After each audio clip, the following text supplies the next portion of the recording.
Abraham Lincoln delivered the Gettysburg Address on November 19, 1863, 4.5 months after the Battle of Gettysburg. With over 3,000 casualties for the Union and nearly 4,000 for the Confederacy, it's considered the bloodiest battle of the war. It's also considered the battle that turned the war in the Union's favor. Lincoln's speech was part of a ceremony for the dedication of the Gettysburg National Cemetery. However, the main event wasn't Lincoln's dedicatory remarks. It was a speech given by Edward Everett, who was considered the nation's greatest orator. This speech, which was technically the Gettysburg Address, was 2 hours long and consisted of over 13,000 words.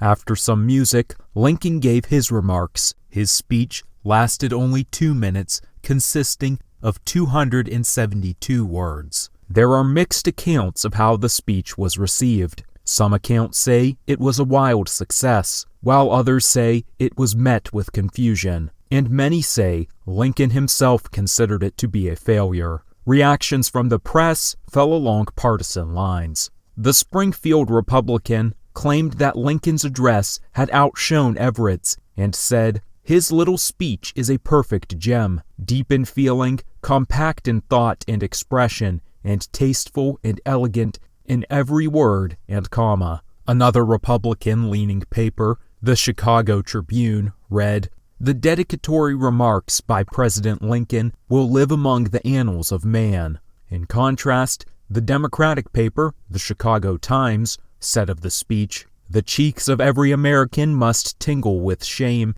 as he reads the silly, flat, dish-watery utterances." Their true contention, however, was political. Lincoln emphasized the line from the Declaration of Independence, "All men are created equal." He was drawing attention to the fact that, with their slave status, African Americans hadn't been treated as equals, and implied that the cause of equality among all men was the new birth of freedom for which the war was being fought. There were several reasons this angered the Democratic papers. One was a disagreement about the Declaration of Independence's significance in the nation's laws and principles. The Chicago Times argued that it was the Constitution and not the Declaration that truly defined the nation's purpose. In contrast to Lincoln's invoking of the Declaration, they cited the Constitution's 3/5 clause, which counted each slave as only 3/5 of a person. Do these provisions in the Constitution dedicate the nation to the proposition that all men are created equal? Mr. Lincoln occupies his present position by virtue of this Constitution, and is sworn to the maintenance and enforcement of these provisions. The paper further argued that Lincoln, in declaring this cause to be the cause for which the soldiers gave their lives, was politicizing their deaths. It read, "It was to uphold this Constitution and the Union created by it that our officers and soldiers gave their lives at Gettysburg. How dare he then, standing on their graves, misstate the cause for which they died?" The paper then took aim at Lincoln's interpretation of the line, "All men are created equal." As the paper claimed, the founders would have never wanted equality for African Americans, and that by suggesting so, Lincoln was defaming them. Originally, the aims of the war had been the preservation of the Union, but by this point, halfway through the war, Lincoln was expanding the aims to also include the abolition of slavery.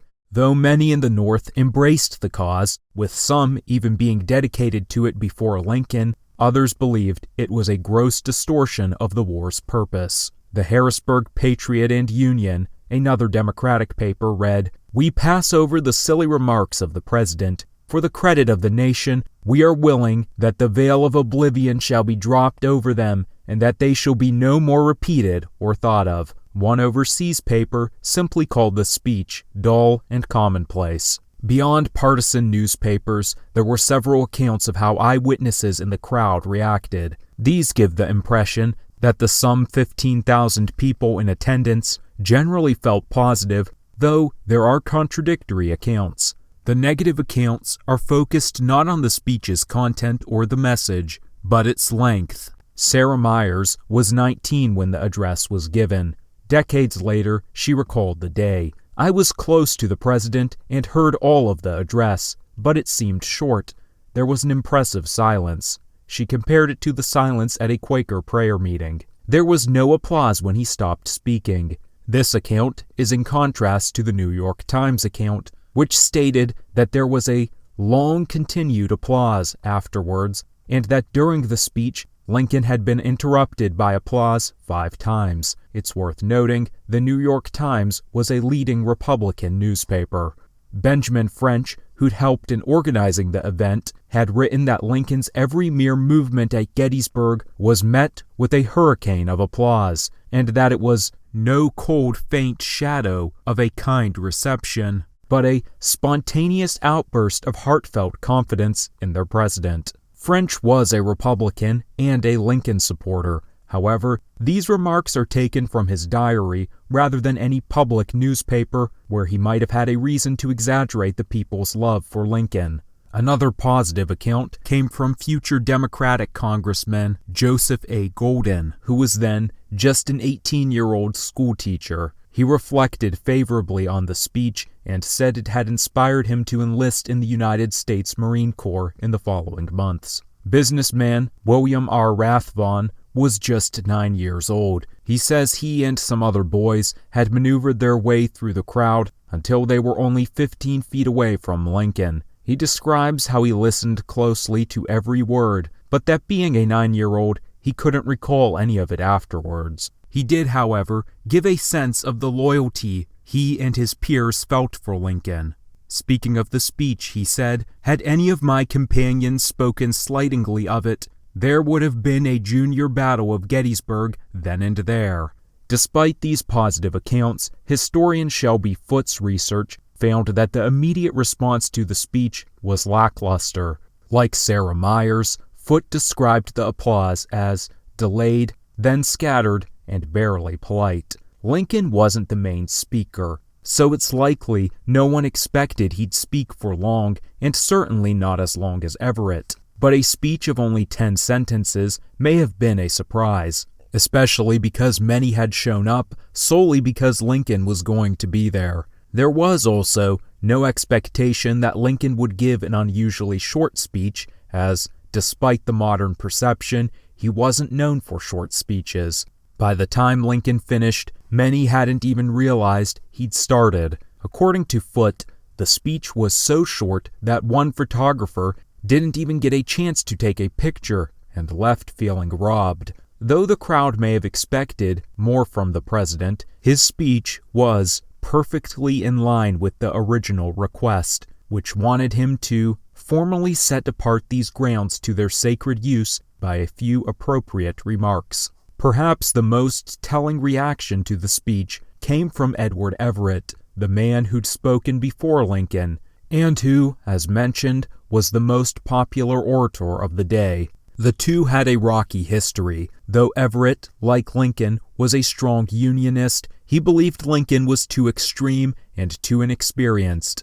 After witnessing Lincoln's first inauguration, he had written in his diary that Lincoln was evidently a person of very inferior cast of character, wholly unequal to the crisis. Everett, compared to Lincoln, was an incredibly accomplished man. He'd served as a congressman, governor, senator, United States minister, and Secretary of State to Millard Fillmore. He was also the personal protege of the revered statesman Daniel Webster. Furthermore, he'd been on the Constitutional Union ticket in 1860 as running mate for John Bell, one of Lincoln's rivals. On a surface-level comparison, Lincoln was a political lightweight. Prior to becoming president, he'd only served a single term in the House of Representatives. Everett saw nothing remarkable in Lincoln. He'd even described Lincoln's speeches as the most ordinary kind, destitute of everything, not merely felicity and grace, but of common pertinence. However, Everett's view of Lincoln became much more positive over the course of the war, and of Lincoln's Gettysburg remarks, Everett wrote to Lincoln, "I should be glad if I could flatter myself that I came as near to the central idea of the occasion in 2 hours as you did in 2 minutes." Lincoln replied to Everett with courtesy. "In our respective parts yesterday, you could not have been excused to make a short address, nor I a long one. I am pleased to know that, in your judgment, the little I did say was not entirely a failure." Lincoln's usage of the word failure is notable. While some take this as Lincoln's typical self-deprecating manner, others use it to support the notion that the address was not only initially unpopular, but was even disliked by Lincoln, a notion that is believed by many today. Further evidence for this comes from Lincoln's bodyguard, Ward Hill Lemon, who claims Lincoln turned to him right after the speech and compared the speech to a bad plow, which won't scour. Lemon further stated that Lincoln called the speech a flat failure and felt the audience was disappointed. However, Lemon is a controversial figure who's often viewed with contempt by historians and is considered a dubious source at best. There are no other indications that Lincoln disliked the speech. It was something he'd worked on for months. He'd started working on it in July, shortly after the battle had been won.